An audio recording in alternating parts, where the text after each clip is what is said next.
Jelaskan pengertian formatif asesmen dan sumatif asesmen. Pengertian asesmen sumatif. Asesmen sumatif adalah penilaian yang dilakukan pada setiap akhir satu satuan waktu. Penilaian sumatif mencakup lebih dari satu pokok bahasan yang dimaksudkan untuk mengetahui sejauh mana siswa telah dapat berpindah dari suatu unit pembelajaran ke unit pembelajaran berikutnya. Pengertian asesmen formatif. Asesmen formatif adalah proses mengumpulkan data mengenai sejauh mana kemajuan siswa dalam menguasai kompetensi yang ditargetkan. Peranan dan fungsi asesmen formatif dan asesmen sumatif. Asesmen sumatif. Untuk guru, yang pertama mengukur apakah murid sudah memenuhi capaian pembelajaran dan sejauh mana sudah mencapai akhir unit pembelajaran. Yang kedua yaitu untuk meningkatkan pengajaran dan pembelajaran selanjutnya. Sedangkan untuk murid yaitu memahami performa di akhir unit pembelajaran.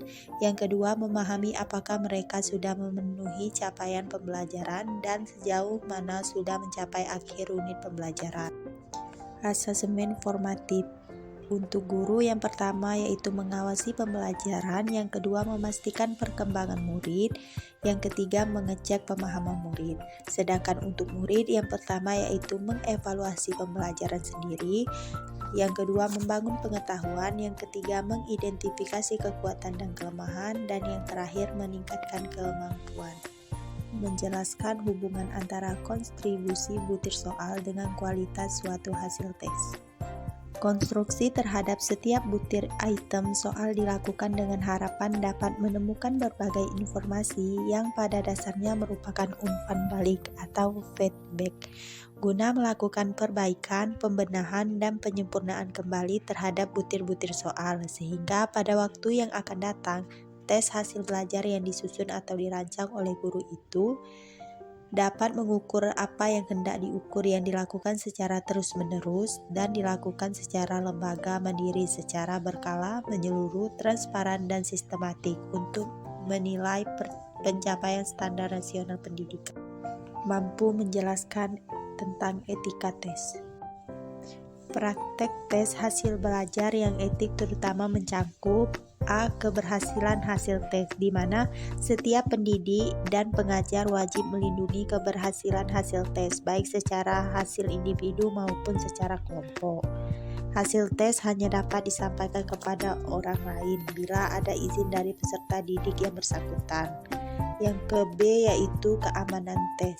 Tes merupakan alat pengukur yang hanya dapat digunakan secara profesional. Dengan demikian, tes tidak dapat digunakan di luar batas-batas yang ditentukan oleh profesionalisme pekerjaan guru. C. Interpretasi hasil tes. Hal yang paling mengandung kemungkinan penyalahgunaan tes adalah penginterpretasian hasil tes secara salah. Karena itu, maka interpretasi hasil tes harus diikuti tanggung jawab profesional. Bila hasil tes diinterpretasi secara tidak patut, dalam jangka panjang akan dapat membahayakan kehidupan peserta tes. Yang terakhir D yaitu penggunaan tes.